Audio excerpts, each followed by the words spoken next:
எல்லாமே பிஹெச்ங்கிறது வந்து நல்லா இருக்கும் சார். 6.22 இருக்குது சரிங்களா. ஆனா ஈஸி எலக்ட்ரிக்கல் கண்டக்டிவிட்டி அப்படி சொல்றோம். மின்சார கடத்துத்திறன் வந்து 1.62 இருக்குது. இது மிதமான உப்பு எக்ஸாம்பிள் சொல்றேன் சார். நம்ம நாக்குக்கு மேல ஒரு 100 கிராம் உப்பு போட்டு ஒரு 5 நிமிஷம் வச்சுட்டோம்னா நம்ம நாக்கு என்ன ஆகுது? உண்மை இல்லையா? சயின்டிபிக்லி ப்ரூவ்டு இல்லைங்களா? நாக்குக்கு மேல 100 கிராம் உப்பு போட வேண்டியது இல்லை. 50 கிராம் உப்பு போட்டாலே ஒரு 5 நிமிஷத்துல நாக்கு வெந்து போகும்.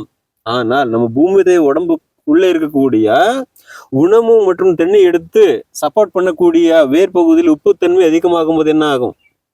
வெந்து போகும். என்ன வெந்து போகும்? வேர் வெந்து போகும் இல்லைங்களா? அப்போ நம்ம மண்ணுல இப்ப இருக்கக்கூடிய கண்டிஷன்ல மேல தெளிக்கணுமா, மண்ணுக்குள்ள இருக்கக்கூடிய எலக்ட்ரிக்கல் கண்டக்டிவ் என்ற கூடிய ஈஸி வந்து சரி பண்ணணுமா? மண்ணுலதான் ஈஸி சரி பண்ணணும். உண்மைதான் சார், கரெக்ட். அப்போ நாம் இந்த தோட்டத்துல பப்பாளி தோட்டத்துல நேர்ல பேசுறது உண்மை என்ன இன்ஃபர்மேஷன் தானே? ஆமா இல்லைங்களா? அதனால இன்னைக்கு ஸ்ப்ரே பண்ணதெல்லாம் கேட்காம இருக்கிறதுக்கு ஒரு ரீசன். ஸ்ப்ரே நல்லா கேட்கும், 100% நல்லா கேட்கும் சார். அந்த ஸ்ப்ரே நல்லா கேட்கணும் என்றால் என்ன நல்லா இருக்கணும்? வேர் நல்லா இருக்கணும். பௌதிக தன்மை என்ற கூடிய அதுல அம்மா வேரும் ஜெல்லு வேரும் நல்லா இருக்கணும். அந்த அம்மா வேறு ஜெல்லு வேறு நல்லா இருக்கணும் என்றால் ரசாயன தன்மையில pH சமநிலையில் இருக்கணும், மின்சார கடத்துத்திறன் சமநிலை இருக்கணும் இல்லைங்களா? ஆமா. இப்போ இது வேரியேஷன் இருக்கும்போது வேரழுகள் வரும், வெந்து போகும்ல, கிழங்கழுகள் வரும், பப்பாளியில வேரழுகள் வரும். வேறு வந்து வெந்து போயிருச்சுன்னா உணவு தண்ணி போதுமான அளவுக்கு எடுக்கிறது இல்ல. போதுமான அளவுக்கு எடுக்காம இருக்கும்போது என்ன ஆகும் தெரியுமா? தண்ணி வேணுமல்ல, தண்ணி உறிஞ்சி எடுக்கணும்னு என்ன வேணும்? வேறு வேணும். தண்ணி எதுக்காக செயல்படும்? இதுக்கு தேவைப்படும். ப்ரொடக்ஷன் கொடுக்கறதுக்கு, உற்பத்தி வளர்றதுக்கு எல்லாம் வேணும். எக்ஸாம்பிளுக்கு சொல்லி ஒளி சேர்க்கை நடக்கிறதுக்குமே தண்ணி வேணும். தண்ணி வேணும். அந்த ஒளி சேர்க்கை நடக்கக்கூடிய அந்த ப்ராசஸ்ல 3 பொருள் இம்பார்ட்டன்ட். அந்த 3 பொருள் என்ன?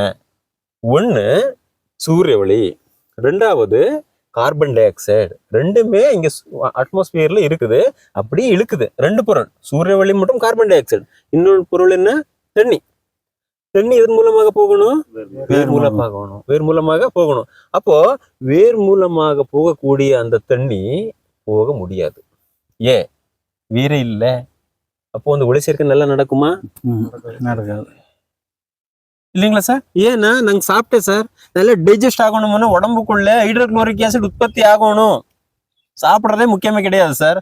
ஹைட்ரோகுளோரிக் ஆசிட் வந்து உற்பத்தி ஆகி அது வந்து டைஜஸ்ட் பண்றது ரொம்ப இம்பார்ட்டன்ட். அங்க வந்து ஹைட்ரோகுளோரிக் ஆசிட் உற்பத்தி ஆகல, என்ன ஆகும் சார்? சாப்பாடு டைஜஸ்ட் ஆகாது. அந்த மாதிரியே ஒளி சேர்க்கை நடக்கிறதுக்கு தேவைப்படக்கூடிய 3 பொருள்ல சூரிய ஒளி கார்பன் டை ஆக்சைடு இழுத்துருச்சு, மேலே இழுத்துருச்சு. தண்ணி வந்து வேணும், தண்ணி பற்றாக்குறை, போதுமான அளவு போகல. அப்ப அந்த ஒளி சேர்க்கை நடக்கல. அந்த ஒளி சேர்க்கை நடக்கும் போது இன்னொரு பொருள்கள் உற்பத்தி ஆகும். அந்த 2 பொருள் என்ன? ஒண்ணு சுகர், இன்னொன்னு ஆக்சிஜன். மூச்சு எடுக்கிறோம்ல சார், என்ன அது? ஆக்சிஜன். ஆக்சிஜன் நமக்கு எதன் மூலமாக வந்தது? நாம் கொடுக்கக்கூடிய கார்பன் டை ஆக்சைடு இந்த செடி பயன்படுத்தி அங்கே ஒரு ப்ராசஸ் நடந்ததுக்கு அப்புறம் தான் அந்த கார்பன் டை ஆக்சைடு ஆக்சிஜனாக மாறி நம்மளுக்கு மறுபடியும் வரும். அது இயற்கை கொடுத்த வரும் இல்லைங்களா? எப்போதாவது வந்து இந்த செடிக்கு சுகர் கொடுத்துருக்கிறாமா? நான் பல டைப்ல அந்த பழங்கள் மூலமாக அந்த சுகர் சாப்பிட்டு ஏதோ ஒரு மூலமா நம்ம உடம்புக்குள்ள இனிப்பு போகும். ஆனா இந்த செடிக்கு நம்ம இனிப்பு கொடுத்துருக்கிறோமா? அந்த இனிப்பு எங்கே உருவாகணும்? ஒளி சேர்க்கை நடக்கும் போதுதான் அந்த சுக்ரோஸ் வந்து உற்பத்தி ஆகணும். ஒளி சேர்க்கை நடக்கும் போது இல்லைங்களா? அந்த ஒளி சேர்க்கை நடக்கிறதுக்கு 100% அந்த கிளைமேட் சூட்டபிள் இல்லை. அப்ப எப்படி வந்து சுகர் உற்பத்தி ஆகும்? சுகர் குறைபாடாச்சுல சார், சுகர் குறைபாடாச்சு. நல்லா கார்பன் டை ஆக்சைடு இழுக்கிறது இல்ல, கார்பன் பிக்சேஷன் ஆகுறது இல்ல, சூரிய ஒளி எடுக்கிறது இல்ல. எக்ஸாம்பிளுக்கு சார், சுவாசம் நல்லா நாங்க எடுக்கலையேன்னு என்ன ஆகும்? இல்லைங்களா சார்? மூச்சு திணறு வரும் 100%. அந்த மாதிரி சார், இது நல்ல ஒளி சேர்க்கை நடக்கலையேன்னா நல்ல சுக்ரோஸ் உருவாகிறது இல்லை, இதுக்கு தேவையான தண்ணி போகலையேன்னா வளர்ச்சியும் வர்றதில்லை, நோய் எதிர்ப்பு சக்தி இருக்குமா? இருக்காது. அப்போ நம்ம சரி பண்ண வேண்டியது என்ன? இப்போ 4-5 இடத்துல எடுத்தோம்ல சார், மம்டி போட்டு எடுத்தோம்ல, ஏதாவது ஒரு பக்கத்துல மண்புழு கிடைச்சதா? அப்போ உயிரியல் தன்மைங்கிறது வந்து ஃபெயில் இந்த தோட்டத்துல சார். மண்ணில் 3 தன்மைகள் தான் பேஸ்மெண்ட். அந்த 3 தன்மைகளும் நம்ம தோட்டத்துல இருக்கும்போது அந்த உணவு செங்கிலி எப்படி சொல்றோம், அந்த பௌதிக தன்மையிலே அம்மா வேறு ஜெல்லு வேறு நல்லா ஆக்டிவா இருக்கும். அம்மா வேறு ஜெல்லு வேறு நல்லா ஆக்டிவே இருந்தா நம்ம கொடுக்கக்கூடிய உரங்கள் எடுக்கும். அந்த உரங்கள் எடுக்கணும்னா pH சமநிலையில் இருக்கணும், மின்சார கடத்துத்திறன் சமநிலையில் இருக்கணும், ஆர்கானிக் கார்பன் சப்போர்ட் பண்ணணும் இல்லைங்களா? அப்பதான் வந்து உணவு எடுக்கும், நல்ல ஒளி சேர்க்கை நடக்கும், நல்ல மகசூல் கொடுக்கும், பூச்சி விரட்டியாக வேலை செய்யும் இல்லைங்களா? அப்போ எக்ஸாம்பிளுக்கு வந்து இங்க சம் மெக்கானிசம் நடக்கும் சார் பிளான்ட்ல. இந்த செடியில் இருக்கக்கூடிய அந்த எக்ஸாம்பிளுக்கு வந்து தண்ணி இருக்குது, தண்ணி மோட்டர் மூலமாக வெளியே வரும், மோட்டர் மூலமாக வெளியே வந்ததுக்கு அப்புறம் பைப் மூலமாக தான் வெளியே போகும் இல்லைங்களா?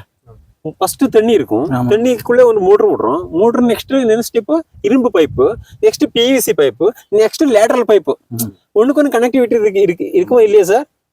மண்ணில் இந்த 3 தன்மைகளும் அம்மா பௌதிகத்தன்மை, உயிரியல் தன்மை, ரசாயன தன்மை, இது வந்து உணவு செங்கிலி.